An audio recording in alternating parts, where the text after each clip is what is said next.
Hello, everybody, and welcome to Friday at midday, and welcome to WOW Ergonomics with me, Graham Coath, and Stephen Howe without the headset. The headset isn't working, so we are going minus headset today. So it does feel weird. I was going to say, do you feel naked without it? Yes, it is very. I'm used to having it. The ears there, and I'm looking at the camera, the picture, and there's something not right. And of course, it's no headset. So we never know. It might be. I might carry on without headset going forward if I like it this way. Well, you never know. But it's quite interesting because when you do these sort of things, little things like whether you've got your headset on or not, they do become a little bit of a crutch sometimes. Yeah. You do kind of feel like you're missing if not. For me, and you see a little bit of green there now. Do you see that little bit of green? Yeah. Right. So for me, I now can't do these things without my glasses, and it's not because whether I can see or not, whatever, but I wouldn't feel comfortable without my glasses. And this is why I bought this new technology, which is a band. Nice. See? Right. And now I'm completely muddled up and twisted up with my band. And so it's a complete disaster. You see, and now I'm going to strangle myself like that with my tangled in wires. And it doesn't work. But you go, there you go. Someone bought me these for Christmas. I thought I'd try them out. I'm not sure about them yet. I think they might make me look a bit old because I kind of feel like by the time you get, well, no, I just feel like by the time you have to have things to stop you losing your glasses, implies that you can't remember where you put them, which is absolutely true. I do leave them all over the place, and don't know where they are. We're going to bring our special guest in for today, who is Emma. Emma, do come and join us. Good afternoon. Emma, you have glasses. Do you have a chain or something for your glasses? Do you forget where you leave them from time to time, or? When they're on my head. That's the best thing ever. Regularly. Yeah. It's the best thing ever. Do either of you ever see that funny Instagram that went around where it was like, I'm trying to remember where it is now. Oh yes, that's right. It was for the Silver Fox version of the Alexa, right? Okay. Other devices that you listen to music and other streaming services are available. But it was a Silver Fox version. And it was by SNL, I think. It was, it was really quite funny. And the people on it couldn't get the name right, so they got it so that Alexa now answered to like multiple names. Even if it was very near. But there was one bit in it where this old lady, she had a telephone, and she literally was holding a telephone like that, and she went, "Odessa, where's my telephone?" And it went, "Your telephone is in your right hand." It's just brilliant. Now, didn't you used to have a problem originally when we started the show of actually discussing that electronic device in the corner of the room because it would set yours off? Yes. There's now no longer one of those in this room because this room now is only old-fashioned technology when it comes to that sort of thing. Okay. This is because it's a different room from the one that we used to broadcast in, and so now this room actually has a old-fashioned turntable and cassette player. Ooh. In the corner of the room, yes, for listening to and imbibing music. So there you go. Oh, there is a CD player as well, but it's all old-fashioned tech, which just works every single time, and it will always play what you want it to play because you have to put that music on it. Yeah. So you're never going to get it wrong. Emma, yes. You're an ADHD disabled women's advocate. Tell us a little bit about you and what does that mean? So I'm in my late 40s now. I was diagnosed with ADHD in 2018. So obviously classed as a late diagnosed ADHD woman. I had absolutely no idea I had it until I was 42, which was a few months before I was diagnosed. I was then diagnosed with fibromyalgia, chronic pain, chronic fatigue, and many other nice things. In 2019, just before the pandemic, I've always struggled with depression and anxiety, and I was diagnosed with complex PTSD a few years ago now, but the psychiatrist didn't tell me at the time. He just wrote a letter to my doctor that I never received, and that's from childhood trauma. So a bit of a mixed array of medical conditions to manage day to day. But I think I advocate for late diagnosed women more so because I feel that we don't really have a voice. We're not able to talk about our feelings. We're not able to really, it's almost like the expectation is that we're just going to be quiet and sit down and just not talk or speak up for ourselves. I spent 20 plus years before I was diagnosed advocating for vulnerable people, from prolific offenders, prolific self-harmers, people with mental health, people with hoarders, pretty much a full range from teenagers to the elderly. And advocacy for me is pretty much my purpose. So yeah, I just try and speak from my heart. I'm always very honest. I'm quite quirky. I'm humorous. One of my biggest strengths is humor.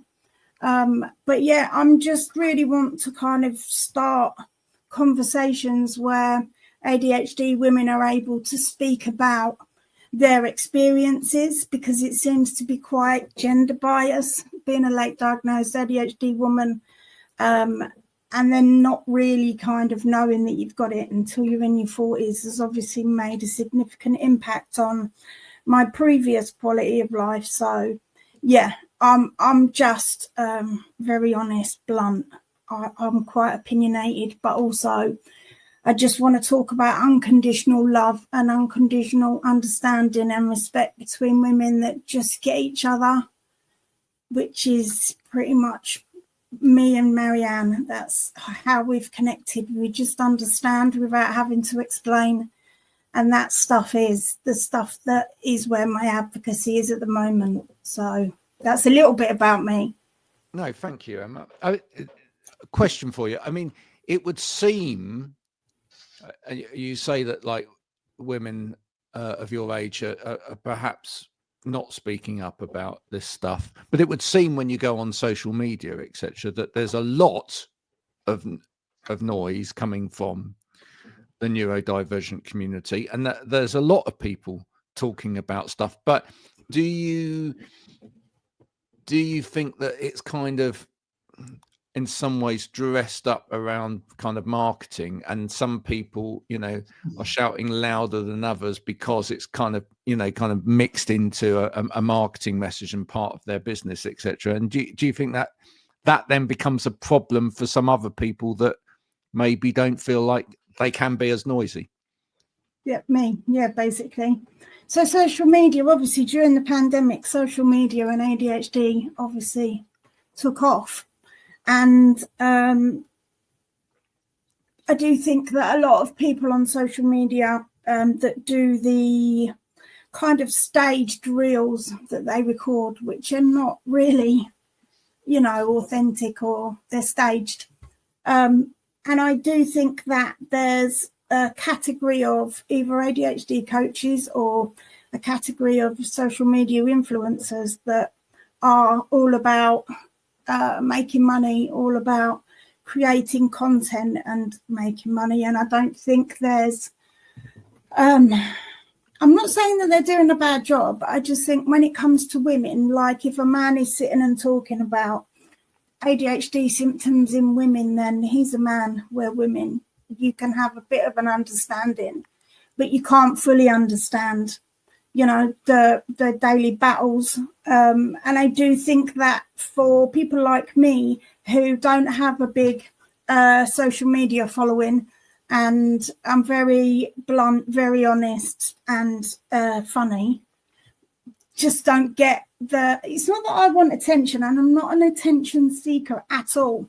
But when I talk about something, it comes from my heart. And when I talk about it, it's real. And most of the time, a lot of women give me lots of really positive feedback. And I think there's a trend where it's almost like, you know, you have to be sitting in a studio, you have to edit, you have to get advertisement, you have to almost just talk about it in a way that is quite flippant. And for women, that's just really disrespectful. I'm sorry, but it is.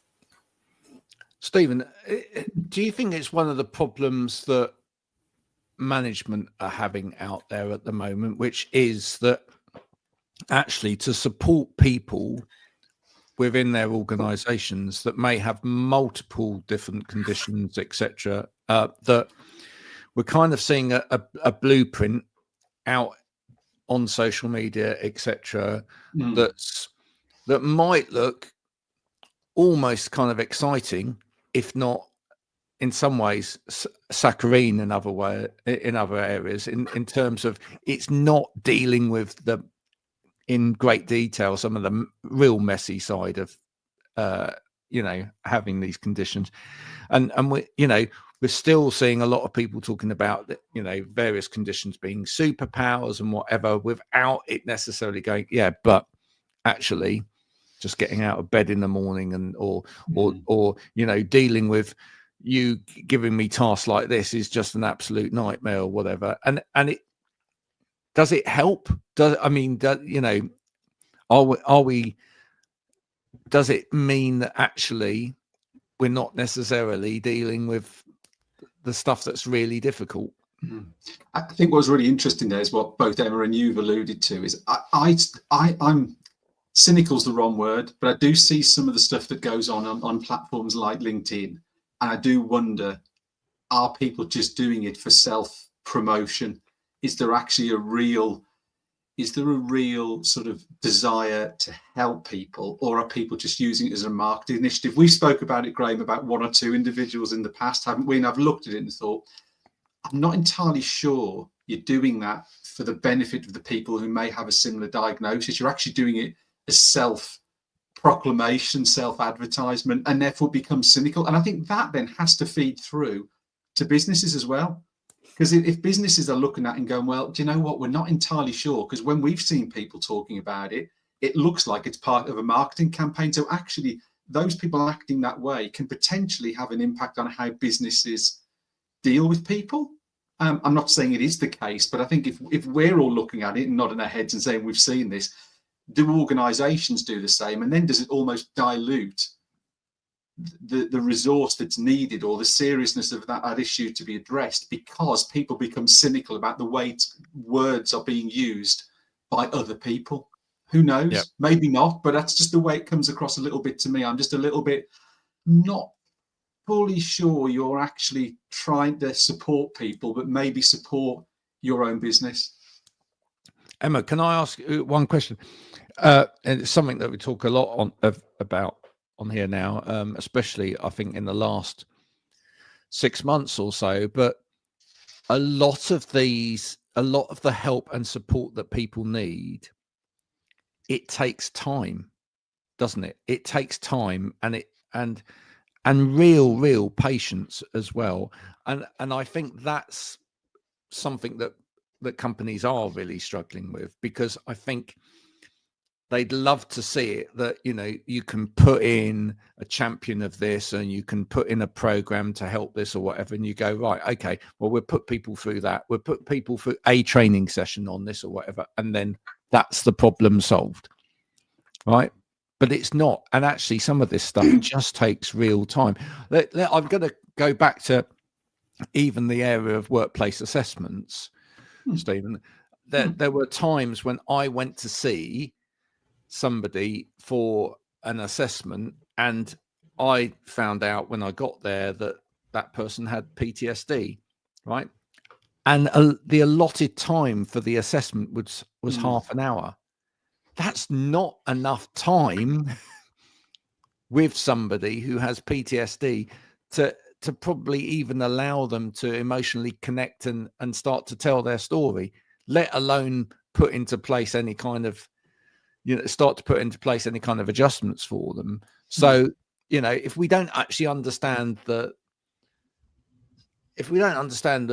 need there in the first place, and what is actually needed in terms of sort of time and energy and whatever, then we're going to come out with a really poor outcome.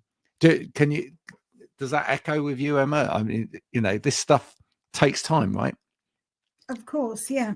It takes a lot of time and a lot of energy, and it takes someone to actually care enough to consider, because, ADHD in women presents differently than it does in men most of the time, not all of the time. And unfortunately, there's more than just the symptoms that you have to manage in an employed business. Personally, this is, the symptoms vary. A lot of women may seem that they've got all their ducks in a row, but in their head, they're panicking and they have no idea. And they just end up burning themselves out for trying to just fit the mold of everyone else. There's not a lot of understanding on actually, what ADHD, like positive awareness, rather than it just being really negative and saying, I am very inattentive. I miss, small details. I'm late. I struggle to sleep. There's lots of things. I twitch when I get really nervous, and I'm very outspoken. And actually, there's not a lot of positive awareness. Like, I'm very analytical. I'm humorous. I'm very honest. You're not going to find anyone that is more passionate about advocating for women like me than, me and Marianne, I think. There probably are many other women, but it's like, you're not using a business would not use my skills to its advantage. And I think it's, because each symptoms vary person to person, and then their own personal abilities then play into that. You'd need a tailored support package that is very specific to each individual person. And I'm sorry, but I just can't ever see that that's going to be implemented and quickly, because it's very complex, as you both well know. Yeah. I certainly think that when I first started hearing about things like ADHD, that I heard more about the positive traits than the negative traits, as it were. I certainly heard more about, or maybe that was just the world that I kind of was inhabiting, but I heard more about, the sort of way that people could think in a different way. And the same with anybody that was neurodivergent. I was, kind of moved to hear all of the great ways that people could think and maybe help a business like that. But I don't think we go into some of the side of these different conditions that are perhaps more difficult for people. I mean, Stephen, have you heard, for example, of rejection sensitive dysphoria? No. RSD, right? No. I mean, that might be something. Emma, do you want to just explain what RSD is to Stephen?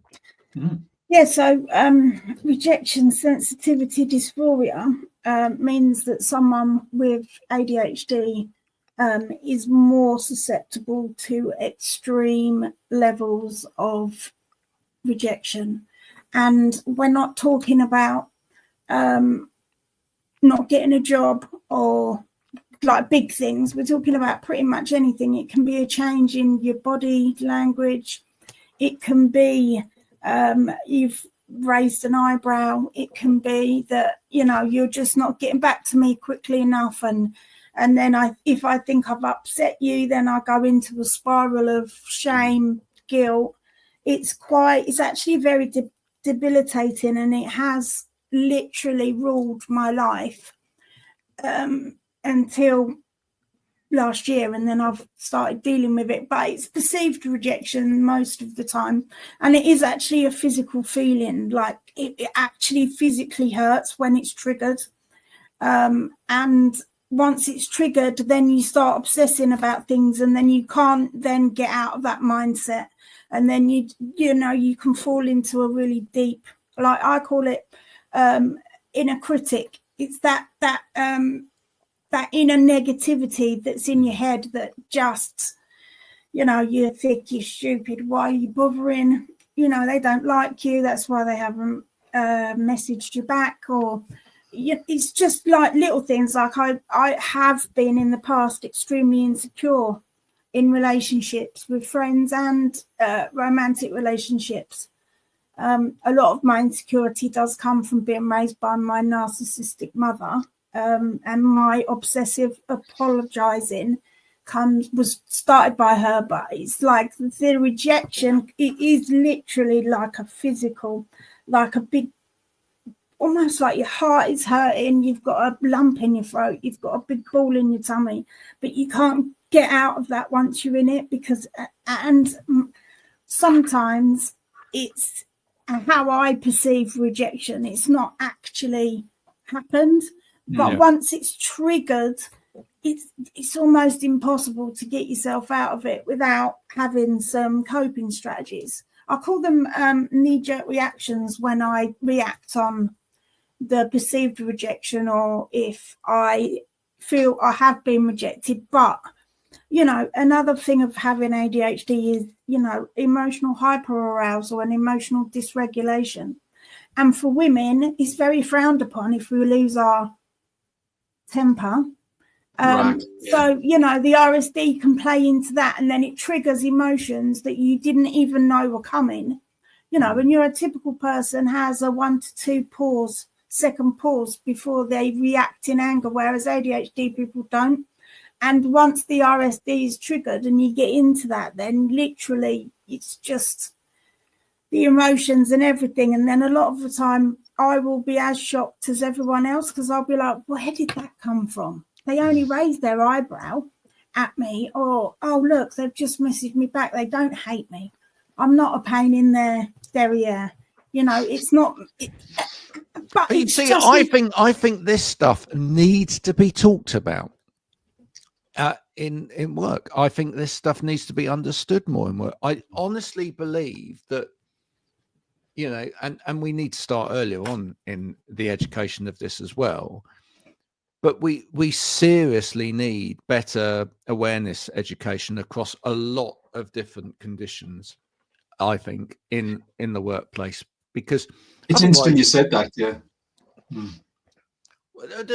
Because otherwise we're making assumptions all of the time. You take the cases that we just talked about, even down to somebody puts it in a new computer system for communicating across across channels within the business, and doesn't realize within that the way that then makes people communicate may trigger somebody's RSD, because it's too staccato, and it doesn't actually get people to communicate fully or whatever, and then someone's second guessing and going, oh, actually, do they mean that? Do they not mean that? And then before they know it, they're worrying about it all day, and they're building up anxiety over it.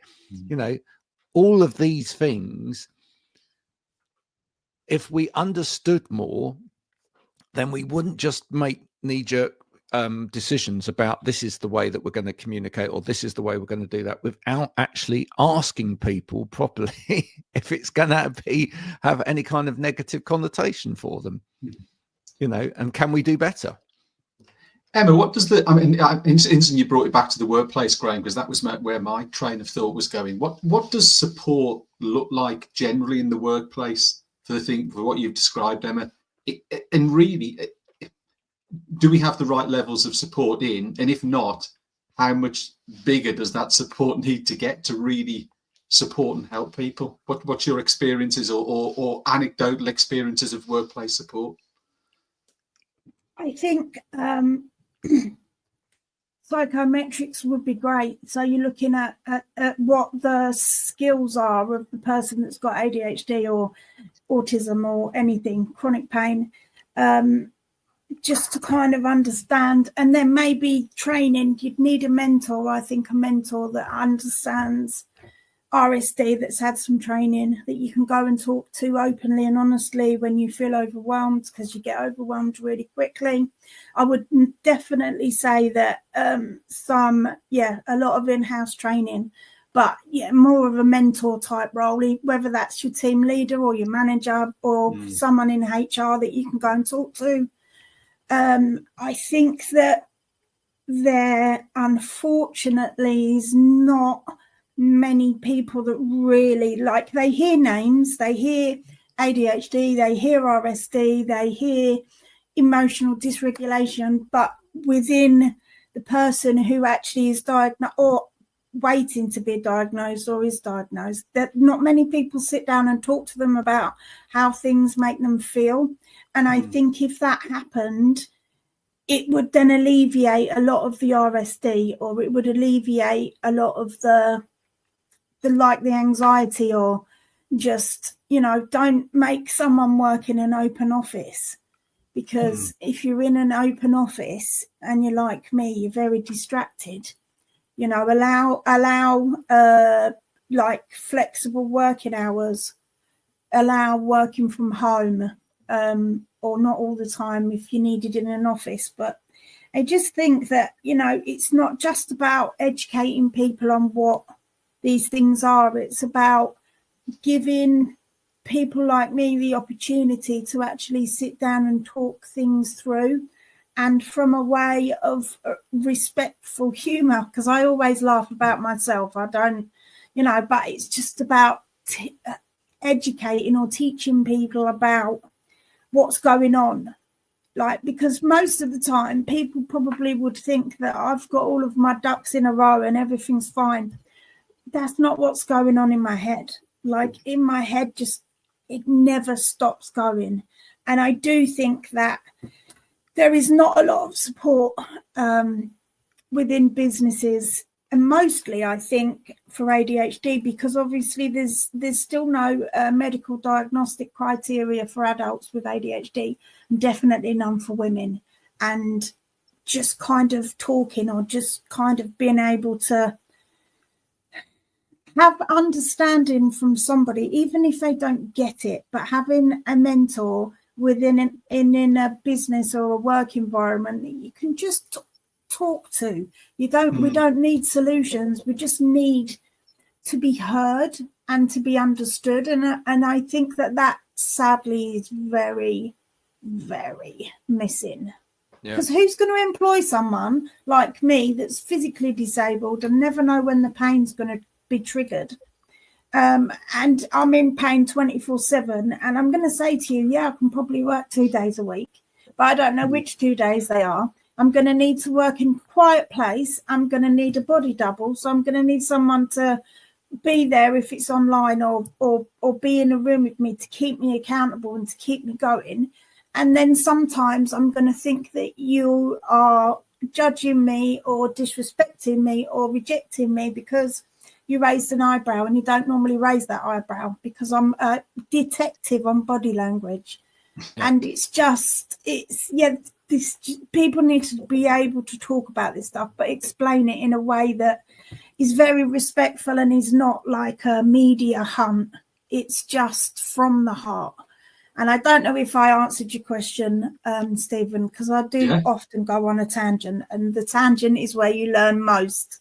Yeah. So I apologise if I didn't answer your question. You totally did. Now I'm going to bring you back to a point that you raised in the middle of that, because that's something that we are practically doing to kind of help. So within the little community that we've set up, Emma, as of tomorrow, is going to be doing body doubling.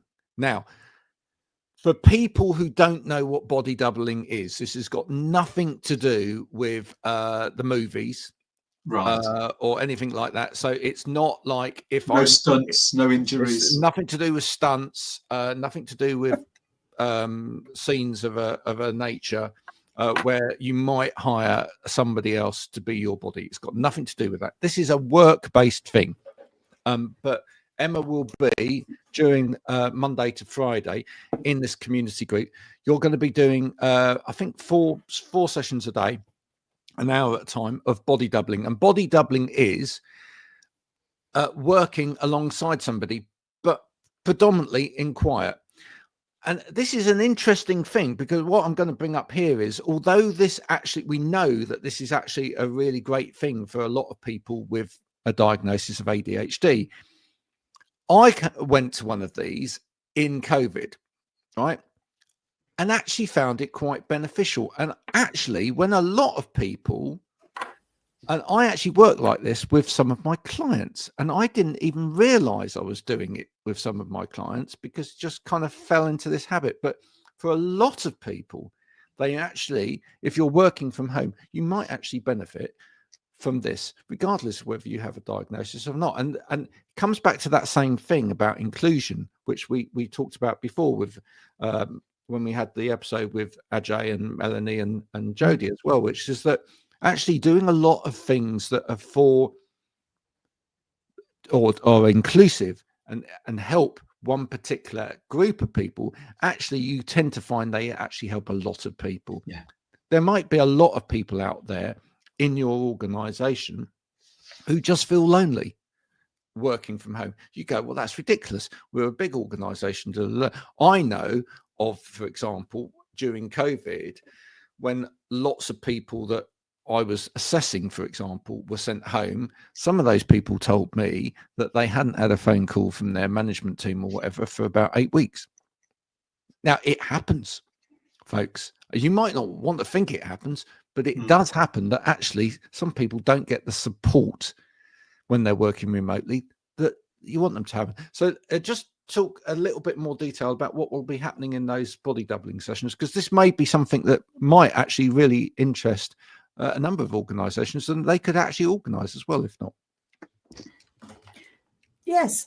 So I'm currently studying. I'm doing a degree in psychology, undergrad degree. And I found that I've literally read pretty much anything and everything to do with ADHD, and there's not a lot of, there is some research been carried out for women and ADHD, but you know, I'm a bit of a natural researcher, and I've always done courses, but never really been able to get good grades and didn't understand why. But since I started studying, I discovered that one of the biggest challenges of being a distance learning student and studying 100% online is isolation and loneliness, and you don't really get that kind of regular contact with people, anyone. It's very different to traditional sense of studying in a university. And so I kind of did a little bit of Googling. I love Google. Google is my life. And discovered that there was a concept. It's obviously been widely known for a while, but it's not known outside of the neurodivergent community, let's say, body doubling. So basically, I find it really challenging to plan, schedule my time, keep myself accountable to what I need to get done. And I often need the support to break things down into small, manageable chunks. And one of the things about having an ADHD mind is that because it never stops kind of going, it's like 100 tabs open and it jumps between them like constantly, and then somewhere there's music playing, but you haven't got a clue where the music is, and that's pretty much my mind. So I found it quite challenging to kind of keep myself accountable, because I can do it for anyone else, but not for myself. So I discovered the concept of body doubling. So it is normally used with the Pomodoro technique. So the Pomodoro technique is you concentrate for 25 or 50 minutes, and then you rest for 5 or 10 minutes, depends how long the session is. For me, the 50 minutes and the 10 minutes works best because I'm able to get myself into focus for longer periods. And the train of thought is that you have someone on the other end of the video call and you set a timer. You can play music or you cannot. It can be just silent. Normally I have music in my earbuds that other people can't hear. You set the timer after you've told each other what you're going to focus on in the next 50 minutes. And then after the 50 minutes, the timer goes off. You have a rest in the 10 minutes. You can answer questions, or you can, just chat, or you can get up and move around. But the whole process of it is, I've always thought that I can't do these things because I've got ADHD, but actually neurotypical people struggle to concentrate fully for long periods of time. About 20 minutes is normal of deep focus, and then you get tired and your brain switches off for anybody. But I think what I started to quickly realize is body doubling and the accountability actually works for everybody.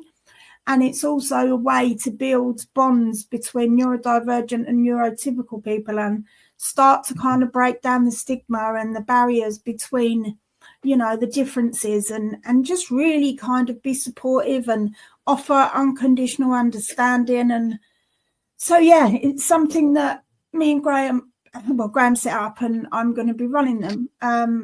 And they're pretty much open to anybody that wants to come along, whether you're neurodivergent or neurotypical, or whether you don't even know what you are. It's fine. It's just, personally, I actually need it myself, and that not in a selfish way, because I'm not selfish at all, but it benefits me because it keeps me accountable, because I have to be there at a certain time on whichever day, and whoever joins.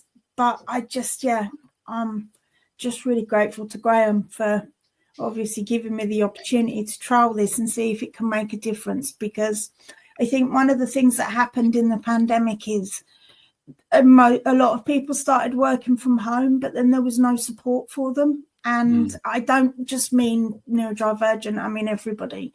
And I think things like this, where you're building a community or you're just connecting with other people, is really vital, really for everybody. No, thank you for that. Stephen, where I want to take this back to is, what we're seeing at the moment, especially in the press and everything else, and we get these news stories where we get, and we've seen it all the way after the lockdown and whatever, when people started going back to the office, is these big news stories go out where it's like bosses go, hybrid working isn't working, or remote working isn't working, let's just get everybody back to the office. To me, this is part of the conversation that actually goes, no, working isn't working. What we're not doing is we're not looking at how we support people in the way that they want to work. We is it the fact that you've got a remote team, and what you've done is you've gone from 1 million touch points in an office environment to absolutely no touch points at home, right? And that's the thing that isn't working, right? Not the fact that they actually can't work from home, or actually when they do work from home, they can focus or they can concentrate, but they just need tools to do that. It's interesting because I've made a note in front of me ahead of this sort of podcast, and there was the article. There's been loads of articles we've mentioned, but the one that really stuck out last week, I don't know, you probably both saw it, but Barclays are insisting that people go from 2 days to 3 days a week in the office. And JP Morgan, from March, everyone has to be in the office 5 days a week. And you just suddenly thought, actually, are you missing? If you've got an issue with productivity in your business or whatever it would be, you simply think by getting someone to work from home and go in an office is going to resolve it. You're missing the point. You've got an issue, a productivity issue, that isn't going to be resolved by where someone's parking their derriere, as it were. So it's amazing how these things just sort of come in and people pick up. You almost think, has someone picked up on the story the week before, where it was the guy who was previously in charge of M&S and Asda was coming out with things, and then Lord Sugar, I think, came up with something last week, didn't he? Another thing around productivity, and the people just want to sit at home. And you think, okay, you've seen that, you've reacted, but you're missing the point. Understand the issue, understand your people more. Why isn't it? What if you've got an issue, say with productivity? Why have we got an issue? It's pretty unlikely it's because of where someone's sat. It's because there's a process or there's a lack of support. But it's interesting how these are coming. And, I bet you by the time we do this next show, Graham, in a couple of weeks, we'll probably have 2 or 3 other articles or 2 or 3 other companies who've jumped on this exact same thing. And we'll go, do you remember that when we spoke to Emma and we said this would happen? Look, it's happened. A, B, and C have now started to do the same, and it's missing the point. It almost feels like a really easy way out of, rather than dealing with the difficult issues, is to just say, right, back in the office. Well, and we've been talking about it for years on like the physical side of things as well. I mean, sort of taking it back to sort of like physical ergonomics as well. We've been saying for years, doesn't matter where you are, where you're working, whether it's in an office or whether it's at home, that getting up and moving around and, having time to think, having time to be physically active and whatever is an important part of the day. It's important for your physical well-being, etc. And again, so you think, well, they're not productive if they're working from home because they're going to go and pick the kids up. For me, for example, if there's 2 parts of the day where I go and take the kids to school, and then go and pick them up again, right? If I was being employed, someone might go, well, that's not very good. At that part of the day, they lose time in the day. I'm getting physical exercise. I'm going out into the air, right? And I'm walking and I'm doing stuff, right? That's actually be good. That's great. Only be good. Yeah. I'll choose to work a bit later in an evening or whatever, because I, if there's stuff to be done, because I do that. I think this feeling that, as you say, let's take everybody back to the office, and then what we've got to do is if they're in the office, we can manage their time and look at whether they're actually working or not. Hang on a minute, come on, we're not in a period of slave labor again, are we? Or are we? I mean, I don't know. I mean, that's the point. You've not moved your headset. You've not moved your headspace on from really prehistoric times, to be honest. And also, if you think about that, are you actually just going to put more stress in the workplace? Because those people who previously were picking up the kids, for example, are now going to have to make alternative arrangements. And that's going to just create sort of tension and stress and unnecessary negativity within someone. And actually could make productivity could go down. Yes, especially if they've become used to that as part of their life, right? Because think about not just that, think about the financial impact as well on people. People have got used to a certain situation where they're able to do that. They maybe don't need before or after school clubs and all that. Forcing that on people, you're then creating a financial impact on those people. I think beyond the financial impact, I think the biggest burden or the biggest impact there will be emotional, because if you've had those half an hours with your children during the day where you've emotionally reconnected or whatever, and then that takes away, you might be sat there in the office going, well, that's taken care of because somebody else is doing it, but you're also thinking, I wonder what the kids were doing now.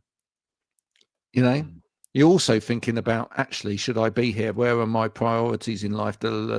You're not really understanding people. That's the crux of the matter, and so this stuff's important. This stuff's really important. And thank you for coming on today and talking about this, Emma, because, it's like all the things. I think every time we have someone on like you, Emma, that can give us a little bit more information about what it's really like to have, have these conditions and to live through, having all of these different experiences. It's enlightening. I'm pretty certain for a lot of the audience who perhaps only see a version of that on social media. And I just think we really do need to we need to have better conversations about what what people really are going through and what people really need in all aspects, because that's the only way that we're going to really get to the bottom of how to sort these things. Emma, I think as well.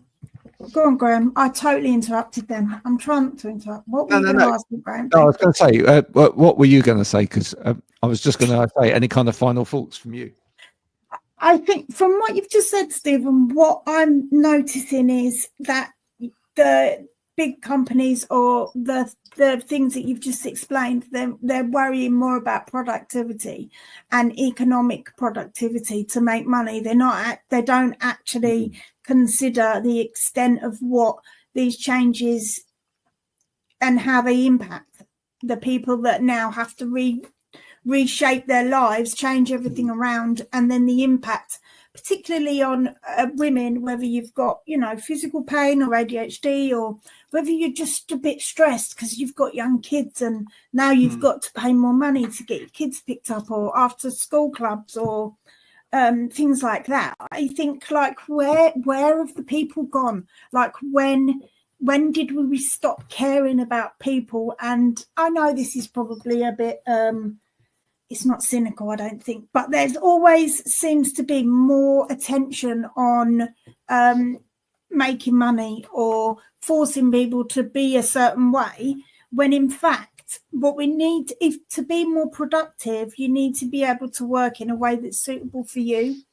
And I've got a lot of potential. I don't currently work, but I have a lot of potential. But I think I'm very dubious to maybe try and find a job, because I don't just have to put up with having, well, it's not put up, I don't just have ADHD, I have chronic pain, chronic fatigue. I don't know how I'm going to feel in the morning when I wake up. I don't know how I'm going to feel during the day. Stress impacts the fatigue and the pain, and then it triggers, and then I literally just, all I can do is lie down until it eases. So what employer is going to employ me to basically work as and when I can? But then you're missing out on the really positive things that I bring, a lot of enthusiasm, a lot of energy, a lot of passion, a lot of advocacy stuff. I'm funny, I'm critical, I love analysing, I love, connecting with people and just kind of talking openly and honestly. And my abilities are almost just not taken into consideration because of the social media. Let's do this and let's talk about that. Whereas I think for me personally, I'm going to say it out loud, I think I could do a lot more good than other people are, in a more positive way that would make a bigger impact and would be more influential. I just need someone to give me an opportunity to do it.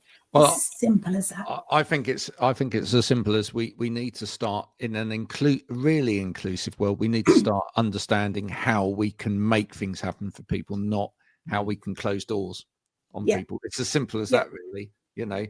There's always a way to help people to make things happen, right?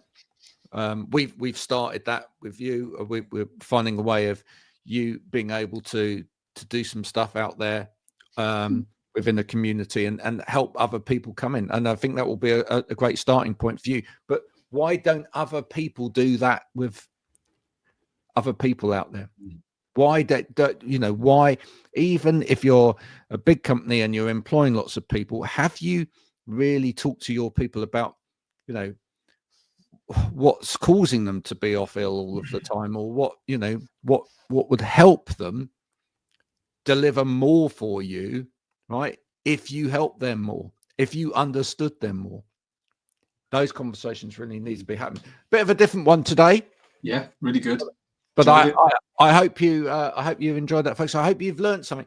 If you want to know more about what Emma's doing in the group, or you just want to talk to Emma, she's available on LinkedIn. Please do connect with her.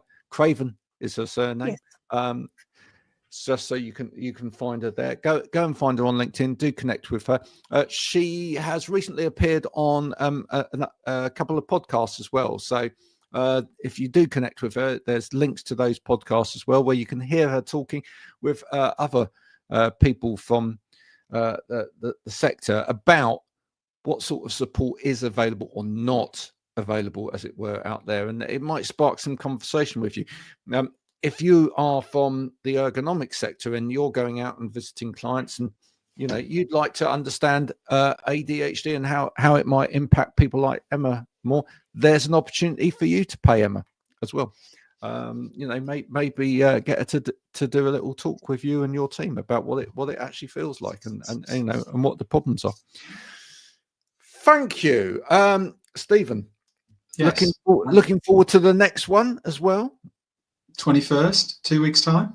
21st, 2 weeks time. We're now doing these every other week. It's giving us an opportunity to get more content out there as we go out. I'm making little videos for people who can go and share. I've got some from the last episode that perhaps are going to be shared again soon as well. Trying to make a slightly bigger noise over the periods where you don't get these. If you're enjoying it, don't forget to share it with other people. We did really great figures last year. We'd love to beat it again next year. And you can catch up on previous episodes of this at WOWergonomics.com. Until next week, take care of yourself.